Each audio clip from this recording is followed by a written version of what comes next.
Olá, tudo bem? Hoje eu vim falar com vocês sobre fitatos e oxalatos. Por quê? Porque hoje é terça-feira e no Pede para Nutri, dos pedidos foi exatamente esse, falar sobre fitato oxalato. O que são e o que a gente tem que fazer para amenizar eles nos alimentos. Então vamos lá.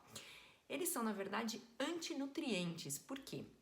Porque eles impedem que outros nutrientes, como principalmente zinco, ferro e cálcio, sejam absorvidos pelo nosso corpo. Então, o fitato, por exemplo, eles se ligam a esses nutrientes e mandam embora pelas nossas fezes, grande parte, pelo menos, deles. Então, não é legal a gente ter uma alimentação rica em fitato e oxalato, porque senão, mesmo a gente tendo uma alimentação maravilhosa, cheia de nutrientes, a gente pode não estar absorvendo eles, né? E isso é muito importante. Então a gente tem que amenizar os fitatos e oxalatos na nossa alimentação. Então vamos primeiro saber onde a gente encontra os fitatos e depois eu conto como a gente ameniza eles, tá bom? Então os fitatos, eles são encontrados em cereais, principalmente integrais, então arroz, trigo, cevada, centeio, aveia, painço, quinoa. Eles são encontrados nas leguminosas, como todos os tipos de feijão, fava, grão de bico, lentilha e por aí vai. Amendoim, que todo mundo acha que é uma oleaginosa, né? Mas ele é uma leguminosa que se comporta como uma oleaginosa, então ele também entra aí nas leguminosas. E eles também são encontrados nas oleaginosas, amêndoas, castanhas, nozes, e essas outras, né? Outras, tem várias outras, macadâmia, daqui a pouco eu lembro mais. Então, o que a gente tem que fazer? Como que a gente ameniza os fitatos nesses tipos de alimento? Então, deixar de molho, né, esse alimento por mais ou menos umas 2 horas. Já tem estudos que faz com que o quê? Que a gente eliminar essa água que esse alimento ficou 2 horas ali de molho, né? A gente põe o alimento num potinho, aí põe a água até que cubra pelo menos 2 dedinhos a mais do que tá o alimento ali. E aí, depois de 2 horas, a gente elimina essa água. Isso faz com que 20% mais ou menos desse fitato seja eliminado. Se a gente deixa mais tempo, muito melhor. Por quê? Porque essa água começa a ter uma certa fermentação. Então, é o que a gente vê geralmente quando a gente deixa as leguminosas de molho, né? O feijão, o grão de bico. Então, a gente vê na água aquela espuminha, né? Aquela espuminha tem rafinose e também fitato. E também já quer dizer que o grão está entrando numa certa fermentação. Isso pode eliminar até 90% do fitato, ou seja, vale muito a pena a gente deixar nesse remolho de mais horas, certo? Então esse é um outro método. Outro jeito que a gente elimina bastante o fitato é a gente germinar essa leguminosa ou o cereal. Então quando a gente germina, que é o que? Deixar de molho numa água umas 8 horas, tira a água e depois deixa ali numa peneirinha, só molhando de manhã e à noite, só os grãozinhos. E aí ele vai começar a sair um brotinho. E esse brotinho, que é cheio de enzimas, já eliminou aí, só esse processo de germinar, já eliminou bastante do fitato do alimento. Então são maneiras que a gente pode colocar no nosso dia a dia para eliminar o excesso de fitato.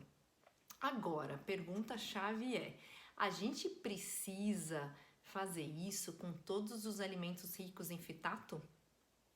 Não, né? Mesmo porque, primeiro, a gente não viveria mais, não faria mais nada da vida, a não ser deixar todos os nossos cereais, leguminosas e oleaginosas de molho. Assim como também já tem muitos estudos mostrando benefícios do fitato. Então, assim, mais uma vez eu falo, e eu gosto muito de frisar isso, que o que vale na nossa vida e na nossa alimentação é o equilíbrio, né, gente? Então, assim, equilíbrio é tudo. Então, assim, você não precisa deixar tudo de molho para tirar fitato de tudo, mas você também não precisa não deixar nada de molho. Então, o que eu gosto de fazer? Deixar todas as leguminosas de molho, mesmo porque o fitato nelas, a quantidade é muito maior. E o fitato, ele agride nossa mucosa intestinal, então tem muita gente que tem problema para digerir esse alimento com fitato, porque realmente o fitato em si a gente não digere, então ele pode causar muitos gases, né, dores abdominais e tudo mais. Então, nas leguminosas eu recomendo deixar de remolho, e nos cereais não há essa necessidade. Se você quiser deixar 2 horinhas ali esse cereal submerso na água para ajudar a eliminar, até que tudo bem. Mas se você não fizer isso, ok. Por quê?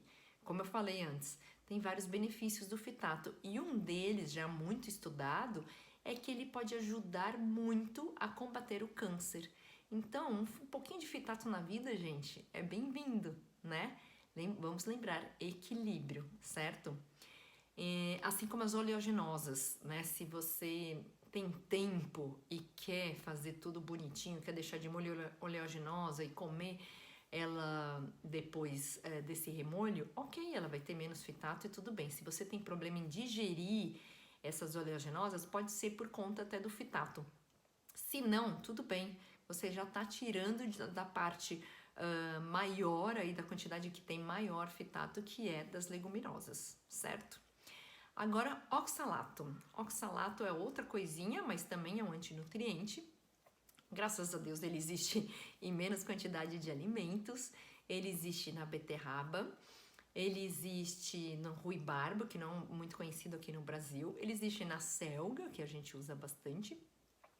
Ele existe muito no espinafre. Então, assim, por que é importante saber disso? Porque, por exemplo, tem muito, principalmente os antigos, né? Tem muitos dos antigos que ainda falam, tá com anemia, come espinafre. Vai passar, porque espinafre é riquíssimo em ferro. Mas ele também é riquíssimo em oxalato. E aí, se você come o espinafre, que tem ferro, junto com oxalato, que impede esse ferro de ser absorvido, como que esse alimento vai adiantar, né, para uma anemia, para quem precisa do ferro? Na verdade, não vai ser nada útil, né? Então, isso quer dizer que você nunca mais vai comer espinafre na vida? Não, claro que não, porque o espinafre tem outros benefícios.